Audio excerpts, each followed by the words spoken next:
Olá pessoal, na nossa aula de hoje nós vamos trabalhar gráficos do movimento uniformemente variado. Exemplos. Eis a primeira questão. Questão 1. Observe o gráfico de velocidade em função do tempo mostrado a seguir. Então nós temos o gráfico da velocidade, na ordenada nós temos a representação da variação de velocidade. E na abscissa tempo nós temos a representação do tempo decorrido de um móvel. E a reta da função representa o movimento uniformemente variado. Pergunta. Em relação ao movimento descrito por esse gráfico, assinale somente a alternativa correta. Então vamos fazer a análise do gráfico. Então, se a gente observar, o gráfico apresenta a velocidade variando de forma linear em relação ao tempo. Perceba que é em linha reta a reta da função, indicando que a aceleração desse móvel é constante. Além disso, por estar disposta acima do eixo da abscissa tempo. A velocidade, portanto, é positiva, porque estando a função acima da abscissa tempo, nós temos velocidade positiva, indicando que o movimento é progressivo. Portanto, se a reta da função ela é linear, ou seja, a reta da função, da relação da velocidade em função do tempo, ela é linear e crescente, podemos dizer que a aceleração é constante, e como a reta da função está acima da abscissa tempo, nós temos velocidade positiva. Se a velocidade é positiva, o movimento é progressivo. Portanto, a alternativa correta será a letra B. O gráfico trata-se de um movimento progressivo com aceleração constante. Está resolvida a questão 1.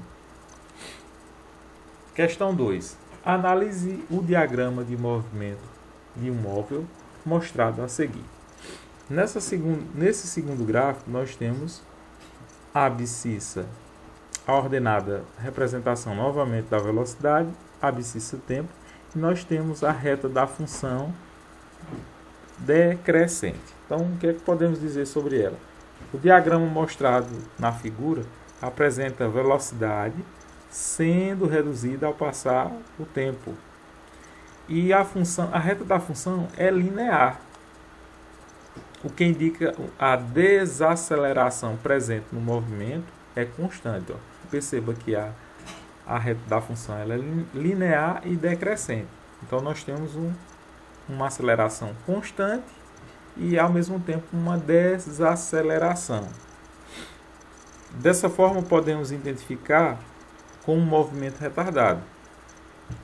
Além disso, a velocidade, apesar de estar diminuindo em módulo, ela continua positiva. Por que continua positiva? Porque está acima, a reta da função está acima da abscissa tempo.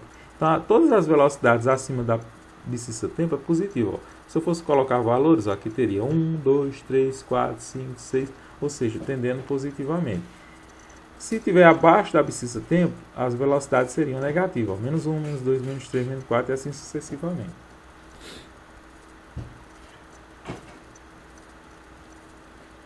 Então, esse gráfico indica que o corpo ainda se afasta do referencial, configurando-se, portanto, um movimento progressivo, pois a velocidade é positiva.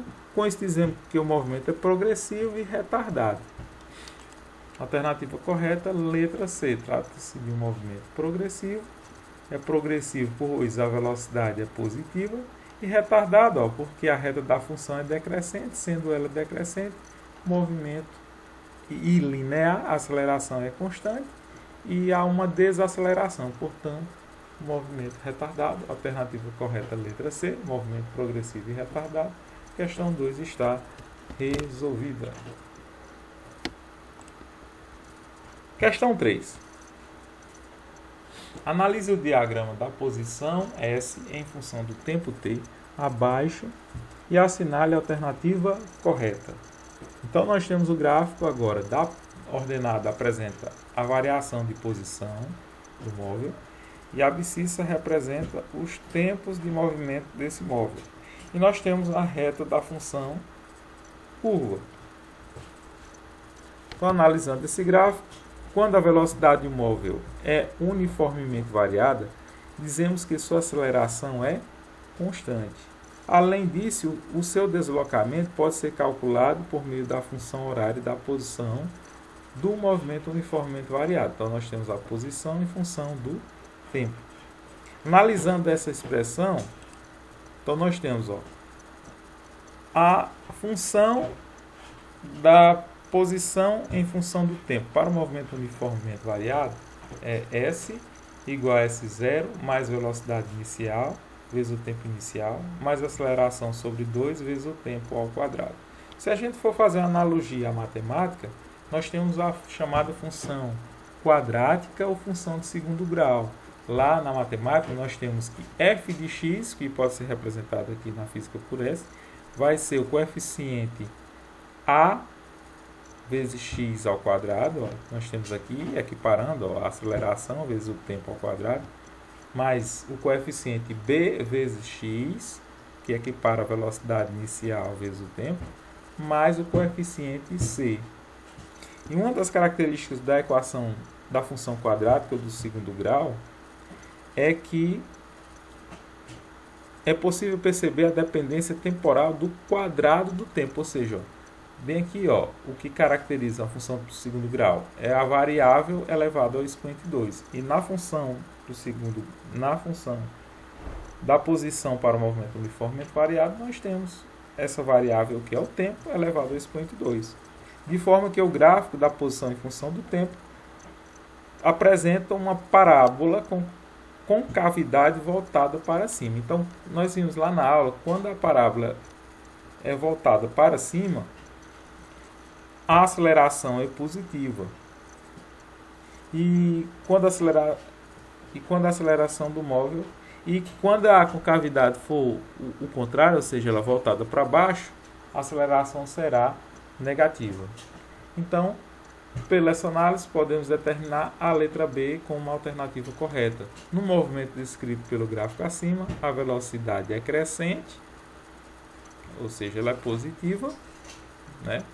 E a aceleração é constante, porque apresenta essa equação do segundo grau, que é a própria função horária da posição para o movimento uniformemente variado. Questão 3, resposta correta, letra B. Questão 4. O gráfico da velocidade em função do tempo de um ciclista que se move ao longo de uma pista retilínea é mostrado a seguir. Então percebam aí que nós temos um ciclista, produz um movimento uniformemente variado e o movimento dele está representado segundo esse gráfico aqui. Então nesse gráfico a gente pode considerar como velocidade inicial, aqui 4 metros por segundo, quando o instante inicial é 0. Apresenta bem aqui, se você for olhar, quando a velocidade é igual a 8 metros por segundo, o instante é 2 segundos. Quando o instante é igual a 4 segundos, a velocidade aumenta para 12 metros por segundo. Prosseguindo. Considerando que ele mantém a mesma aceleração, portanto, se tem a mesma aceleração, ela é constante e apresenta um movimento uniformemente variado. Entre os instantes 0 a 7 segundos, no gráfico percebam que só apresenta os instantes de 0 a 4 segundos, mas a pergunta vai além, o instante vai de 0 a 7 segundos. Determine a distância percorrida nesse intervalo de tempo.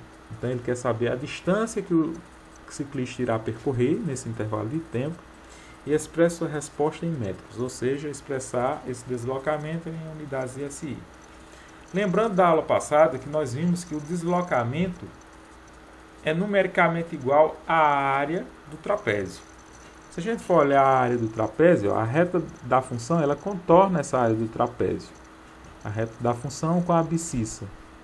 Então nós temos aqui a área do trapézio. Mas para calcular a área do trapézio é lembrar da matemática, né?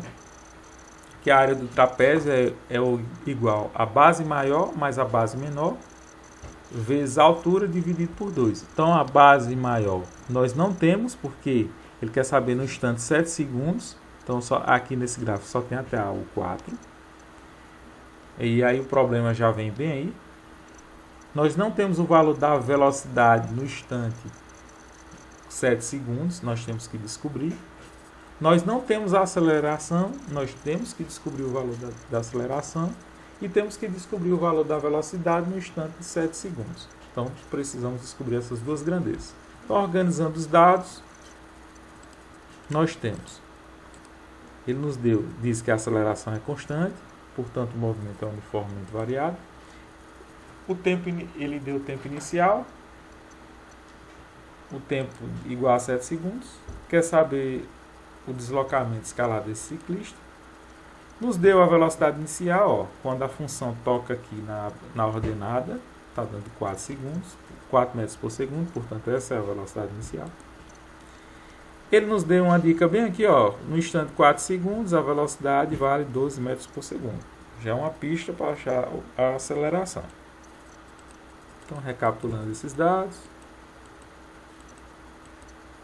Então, nós temos que a aceleração escalar média é igual à variação de velocidade dividido pelo tempo. Variação de velocidade vai ser a velocidade final menos a velocidade inicial. Intervalo de tempo vai ser o tempo final menos o tempo inicial. Substituindo a nossa velocidade final inicialmente é 12 metros por segundo. A velocidade inicial 4 metros por segundo. Tempo final 4 segundos. Tempo inicial 0. 12 menos 4 dá 8, 4 menos 0 dá 4, 8 dividido por 4 dará 2 metros por segundo ao quadrado. Pronto, achamos a aceleração, ela é constante, então em qualquer que seja o instante, a aceleração será igual a 2 metros por segundo. Próximo passo é descobrir o valor da velocidade no instante de 7 segundos. Tá? Temos que descobrir o valor dessa velocidade. Nós já temos o valor da velocidade inicial, que vale de 4 metros por segundo. Nós temos o valor da aceleração, que vale 2. E nós temos o valor do tempo, que é igual a 7 segundos. Substituindo valores, 4 mais 2, que é a aceleração, vezes 7, que é o tempo. 2 vezes 7 dá 14. 4 mais 14 dá 18 metros por segundo. Portanto, no instante de 7 segundos, a velocidade será igual a 18 metros por segundo. Pronto, nós podemos refazer aquele gráfico, agora colocamos os instantes de 7 e o tempo igual a 7 segundos e a velocidade igual a 18 metros por segundo. Então, esse é o mesmo gráfico da pergunta, só que ampliado. A reta da função está maior, ela alcança a velocidade de 18 metros por segundo, quando o tempo for igual a 7 segundos. Essa é a nossa área que precisamos descobrir. E essa área, a área é igual ao deslocamento adquirido pelo ciclista. Então, ó, a área é igual a base maior mais a base menor vezes a altura dividido por 2. Agora vamos extrair aqui no gráfico. A base maior vai ser essa daqui, ó. Vai de 0 a 18, vai ser 18. A base menor vai de 0 a 4, ou seja, 4. Fecha parênteses, vezes a altura vai de 0 a 7 segundos, 7, dividido por 2, que é da fórmula da área do trapézio. Efetuando os cálculos, 18 mais 4 dá 22, 22 vezes 7 dá 154, 154 dividido por 2 dará 77 metros, portanto, no instante de 7 segundos, o ciclista terá andado 77 metros. Está resolvida a nossa questão.